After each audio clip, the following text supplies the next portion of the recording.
আসসালামু আলাইকুম সবাইকে, কেমন আছেন আপনারা সবাই? আজকে এমন একটি রেসিপি শেয়ার করব যেটি ছোট থেকে বড় সবারই খুবই পছন্দের খাবার। এটি থাকলে তো বাচ্চারা আর কিছু খেতেই চাইবে না। বিকেলের নাস্তায় বা ডিনারেও এটি রাখলে একেবারে বাচ্চারা মন ভরে পেট ভরে খেয়ে নেবে এটি। এটি তৈরি করার জন্য আমি এখানে গাজর কুচি, ক্যাপসিকাম কুচি, টমেটো কুচি, পেঁয়াজকে কিউব করে কেটে নিলাম আর কাঁচামরিচ কয়েকটি কেটে নিলাম। এখানে আমি মিস্টার নুডলসের এই চাউমিনটি ইউজ করব আজকে। এজন্য পানিতে 1 চামচ লবণ দিয়ে এটা ফুটে উঠলে এখানে আমি চাউমিনটি দিয়ে দিচ্ছি। 5-6 মিনিট এভাবেই সিদ্ধ করে নিব।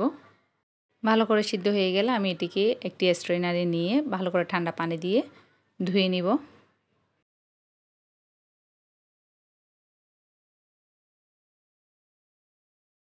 চাউমিনে দেওয়ার জন্য আমি এখানে মুরগির বুকের মাংস নিয়ে নিলাম একটি, এবং এতে রসুন আদা বাটা 1 চামচ, মরিচ হলুদ গুঁড়ো, টমেটো কেচাপ, সয়া সস, হালকা একটু লবণ এগুলো দিয়ে মেখে এখন আমি তেলে দিয়ে দিচ্ছি। এটাকে কয়েক মিনিট আমি এভাবে একটু ভেজে নিয়ে আর কেটে রাখা সবজিগুলো দিয়ে দিব। এখন হাই ফ্লেমে রেখে এগুলোকে আমি ভেজে নিব, চুলার আঁচটা কমিয়ে দেওয়া যাবে না। এখানে দিয়ে এগুলো আমি ভালো করে নেড়ে চেড়ে নিচ্ছি। এর মধ্যে এখানে আমি 1 চামচ পরিমাণ লবণ দিয়ে দিব।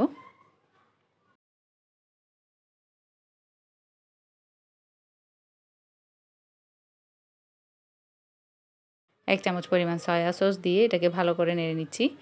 এরপর এখানে আমি হাফ চা চামচ পরিমাণ কালো গোলমরিচের গুঁড়ো আর এখানে অল্প একটুখানি রসুন আদা বাটা দিয়ে দিচ্ছি। প্রথমে দিতে ভুলে গিয়েছিলাম, এখন দিয়ে এটাকে ভালো করে নেড়ে নিব। এখন টমেটো কেচাপ দিয়ে দিচ্ছি আর এখানে ভিনেগারও দিব 1 চামচ পরিমাণ। এগুলোকে দিয়ে ভালো করে নেড়ে নিব। এখনও চুলার আঁচটা হাই ফ্লেমেই আছে। তারপর এখানে আমি সিদ্ধ করে রাখা চাউমিনটি দিয়ে ভালো করে নেড়ে চেড়ে খুবই ভালোভাবে এটিকে মিক্স করে নিব। পরবর্তীতে রসুন আদা না দিলেও হবে, কারণ চিকেনের সাথে প্রথমে রসুন আদা মিক্স করা ছিল। তারপরও আমি একটু স্বাদের জন্য শেষে এসে আবারও রসুন আদা দিয়ে দিলাম 1 চামচ পরিমাণ। তো এখন এটাকে ভালো করে নেড়ে নিব। চুলার ফ্লেমটা হাইতে রেখে এটাকে ভালো করে আমি মিক্স করে নিব।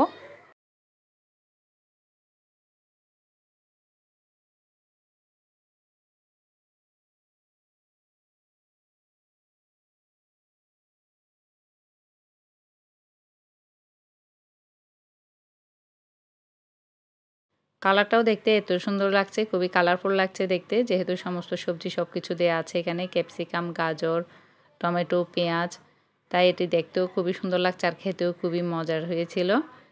চিকেনের সাথে সাথে এখানে চিংড়ি মাছও দেওয়া যাবে বা শুধু চিংড়ি মাছ দিয়েও এটা করা যাবে, যার যেমন ইচ্ছা, যার যার পছন্দ মতো এখানে সবজিও অ্যাড করা যাবে বা চিংড়ি, চিকেন যে যার যার মতো এবার এখানে দিয়ে এটাকে তৈরি করে নিতে পারে। এটা খেতে খুবই মজার হয়। বাচ্চা থেকে বড় সবারই পছন্দের খাবার এটি।